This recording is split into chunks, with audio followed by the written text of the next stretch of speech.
भक्तजनों, माताओं, बहनों, सादर जय श्री कृष्ण। हमारे YouTube चैनल में आप सभी का बहुत बहुत स्वागत है। मैं हूं आपके साथ आचार्य धर्मेंद्र शास्त्री। सबसे पहले आपको और आपके पूरे परिवार को जन्माष्टमी महापर्व की बहुत बहुत शुभकामनाएं और बधाइयां। आप फले फूले उन्नति करें, प्रगति करें। भगवान कृष्ण कन्हैया की कृपा दृष्टि आपके ऊपर सदैव बनी रहे।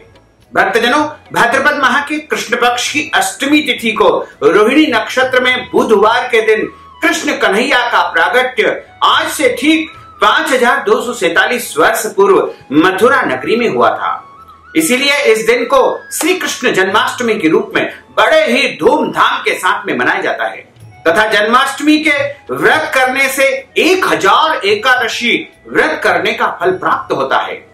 जन्माष्टमी का व्रत प्रत्येक भक्तजन करते हैं तथा पूरे धूमधाम के साथ में कृष्ण कन्हैया का जन्मोत्सव मनाते हैं।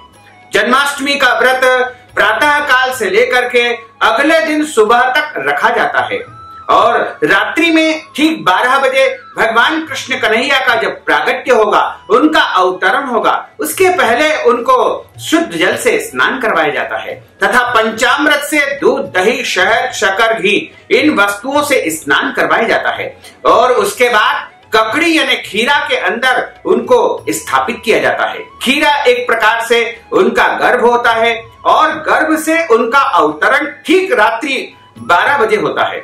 उसके पश्चात उन्हें शुद्ध जल से स्नान करवा करके शुद्ध वस्त्र उनको धारण करवाए जाते हैं। अच्छे अच्छे नए नए वस्त्र, आभूषण, माला, कंठी, बांसुरी या जो भी सौभाग्य सामग्री होती है वो सब उनको अर्पित की जाती है तथा सुगंधित पुष्प भगवान को चढ़ाना चाहिए। तुलसी पत्र और तुलसी मंजरी भी उनको चढ़ाना चाहिए। इस दिन शालिग्राम जी का पूजन भी किया जाता है। इसके अलावा भगवान गोपाल कृष्ण को माखन मिश्री का भोग लगाया जाता है। भोग के रूप में माखन मिश्री के ऊपर जो है आपको तुलसी पत्र भी रखना चाहिए तथा धनिये की पंजीरी उनको सर्वाधिक प्रिय होती है। धनिये की पंजीरी का अर्थ होता है कि पीसा हुआ धनिया घी में सेक करके और उसमें पीसी हुई शक्कर या मिश्री मिला करके उसके ऊपर तुलसी पत्र रख करके उसके ऊपर 3 बार आसपास जल घुमा करके भगवान को नैवेद्यम लगाना चाहिए। उसके बाद बाल गोपाल की आरती उतारी जाती है तथा धूमधाम से पूरे परिवार के साथ में जन्माष्टमी का जो है उत्सव मनाया जाता है। भजन, कीर्तन, मंत्र जाप किए जाते हैं, सिद्धि साधना की जाती है और अगले दिन यानी 13 तारीख की सुबह आपको व्रत का पालना करना है। जिस प्रकार आप एकादशी व्रत का पालना करते हैं उसी प्रकार आपको श्री कृष्ण जन्माष्टमी व्रत का भी पालना करना चाहिए। जब सूर्योदय होगा 13 तारीख का सुबह 6 बजे, उस समय उसके पहले आपको स्नान करके अपने घर के देवी देवताओं का अच्छी प्रकार से पूजन करने के बाद अपने देव स्थान में बैठ करके और हाथ में जल और तुलसी पत्र लेकर के आप 3 बार विष्णु विष्णु का उच्चारण करिएगा तथा कहिएगा कि हे गोपाल कृष्ण, हमने श्री कृष्ण जन्माष्टमी का व्रत किया है। हमारे मन की जो भी इच्छाएं हैं, जो भी हमारी मनोकामनाएं हैं, उन सबको परिपूर्ण करना तथा हमारे घर परिवार में सुख, शांति, समृद्धि बनी रहे।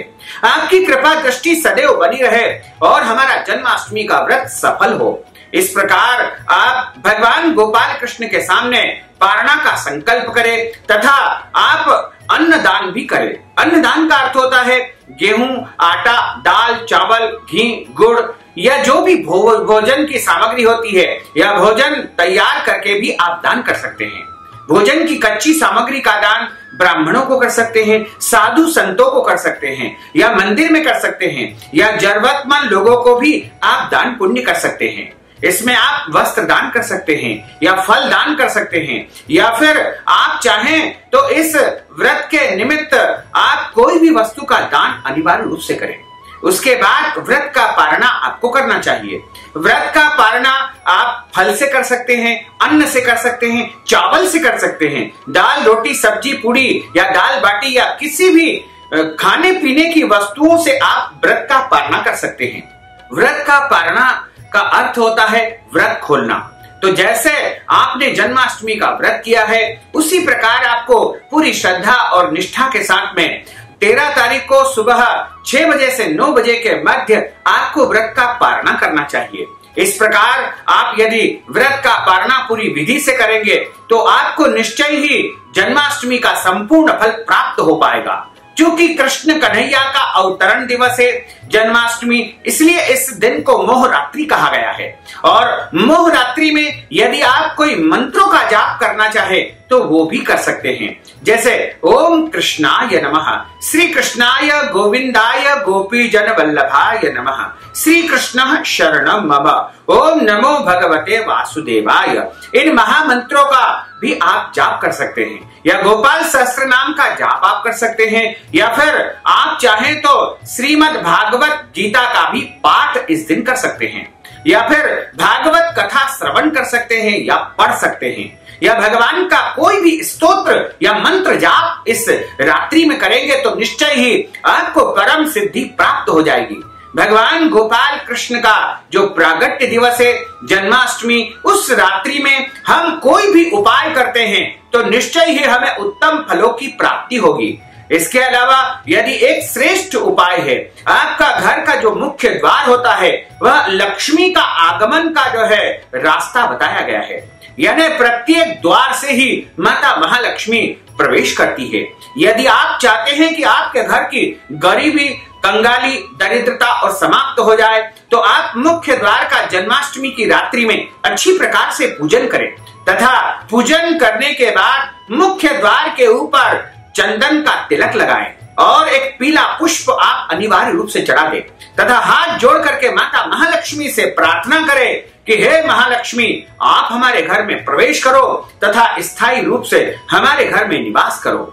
इसके साथ ही आप कुबेर भगवान से भी प्रार्थना करें कि हे कुबेर भगवान, आप भी हमारे घर में पधारिए तथा स्थायी रूप से हमारे घर में आप निवास करिए। इस प्रकार माता महालक्ष्मी और कुबेर का स्मरण करते हुए आपको मुख्य द्वार का पूजन अर्चन करना चाहिए, तथा इसी के साथ यदि आप चाहें तो थोड़ी सी हल्दी पानी में घोल करके आपको इस रात्रि में स्वस्तिक का निर्माण करना चाहिए। स्वस्तिक का अर्थ होता है शांतियां बनाना।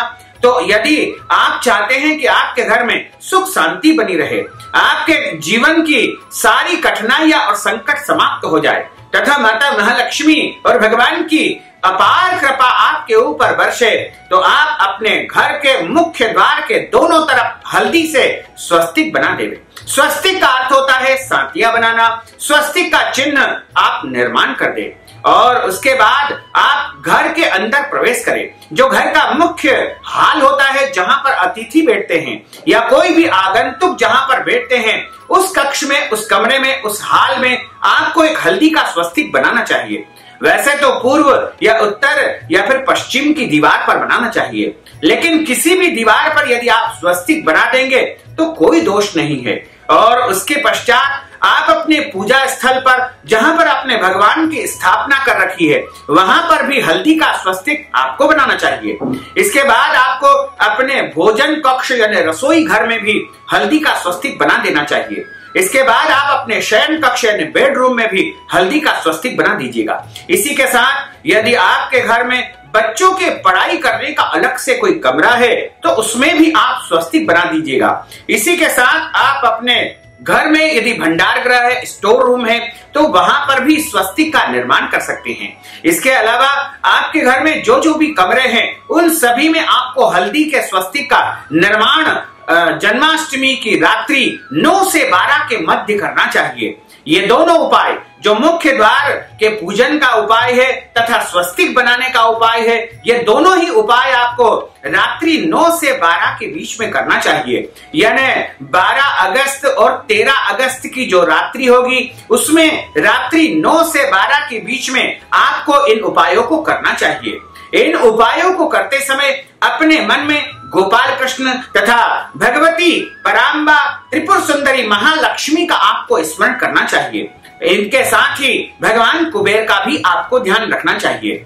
और इस प्रकार यदि आप अपने पूरे घर में अलग अलग कक्षों में, अलग अलग कमरों में स्वस्तिक का निर्माण करते हैं और मुख्य द्वार का पूजन चंदन और पुष्प से करते हैं। चंदन जो कि पीले रंग का होता है, और यदि आपके पास चंदन उपलब्ध नहीं है तो आप लाल कुमकुम से भी मुख्य द्वार का पूजन कर सकते हैं। और चाहें तो आप लाल फूल या पीला फूल दोनों में से, यानी लाल या पीला फूल दोनों में से कोई भी पुष्प आप चढ़ा सकते हैं। इस प्रकार यदि आप मुख्य द्वार का पूजन करेंगे और अपने घर के प्रत्येक कमरों में स्वस्तिक का चिन्ह यानी सांतिये का निशान जन्माष्टमी की रात्रि में बना देंगे तो निश्चित तौर से भगवती महालक्ष्मी की तथा गोपाल कृष्ण की, भगवान कुबेर की अपार कृपा आपके घर में, परिवार में बरसेगी।